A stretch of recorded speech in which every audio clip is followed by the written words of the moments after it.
एक बात मैं आपको यकीन दहानी के साथ कह रहा हूँ, कोई इख्तिलाफ राय नहीं है। जिम्मेदारी से कह रहा हूँ, कोई लड़ाई नहीं है। कुछ लोग हैं जिन्हें PMLN की सपोर्ट हासिल है, वो PTI की छोटे छोटे इख्तिलाफ राय को बढ़ाकर तो ये पोर्ट्रे करेंगे PTI जनाब टूटने जा रही है। आपने 2.5 महीने पहले कहा था कि पीटीआई जो है वो खाली असम्बली में बैठने नहीं आई थी और वो खान के लिए कोई एफर्ट करनी आई थी कि उसको बाहर निकाला जाए। वो पीटीआई को रिलाइज़ हो रहा है। तो आप जो ने 2.5 महीने पहले बात की थी वो अब सच साबित हो रही है। पीटीआई के अंदर रिलाइज़ कर रहे हैं लोग कि अब हमें बाहर निकलना चाहिए। तो इस अब जो पीटीआई का मौक़िफ़ उसको आप कैसे देखते हैं?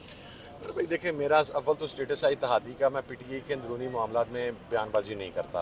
दूसरी बात, एक बात मैं आपको यकीन दहानी के साथ कह रहा हूँ कि कोई इख्तिलाफ राय नहीं है, डिफरेंस ऑफ ओपिनियन है। जिस तरह आज बजट के मौका पर कुछ लोग थे, साथी थे जो कहते थे बाइकआउट करें, कुछ साथी थे जो कहते थे प्रोटेस्ट करें। दोनों ही एहतजाज रजिस्टर्ड करवाना चाह रहे थे। अब इसको आप ये नहीं कह देंगे कि लड़ाई पड़ गई और जनाब ये हो गया। वो डिफरेंस ऑफ ओपिनियन है, वो हर पोलिटिकल पार्टी में होता है। ज़िम्मेदारी से कह रहा हूँ, कोई लड़ाई नहीं है। ये हमारे सोशल मीडिया वॉरियर्स जो है इसको समझने की कोशिश करें कि दुबई और इंग्लैंड में कुछ लोग हैं जिन्हें PMLN की फंडिंग, फाइनेंसिंग, सपोर्ट हासिल है, जिनकी ये टास्किंग की गई है कि वो PTI की छोटे छोटे इख्तिलाफ राय को बढ़ाकर तो ये पोर्ट्रे करेंगे कि PTI के अंदर कोई कन्फ्लिक्ट आ गया है और PTI जनाब टूटने जा रही है।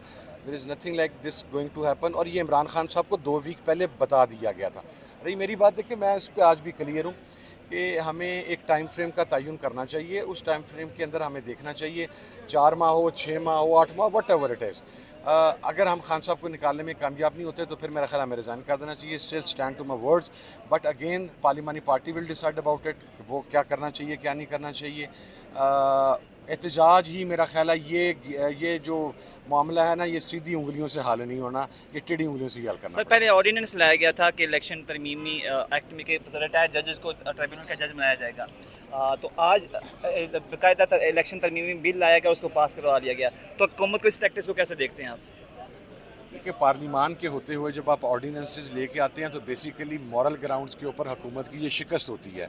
और जो मॉडर्न डेमोक्रेसी का कॉन्सेप्ट है, जमहूरियत का जो एक्चुअल कॉन्सेप्ट है, इसके अंदर सबसे कभी चीज़ जो है वो ऑर्डिनेंस को समझा जाता है।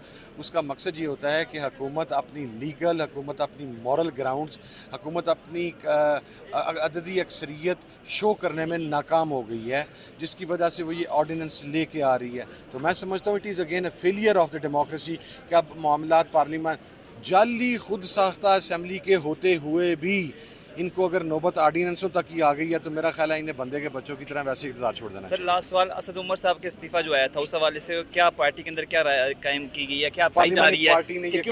पार्लिमानी पार्टी ने ये कहा है कि खान साहब से रिक्वेस्ट की है कि आप इसको एक्सेप्ट ना करें और असद उमर साहब को ही काम करने की इजाज़त दीजिए।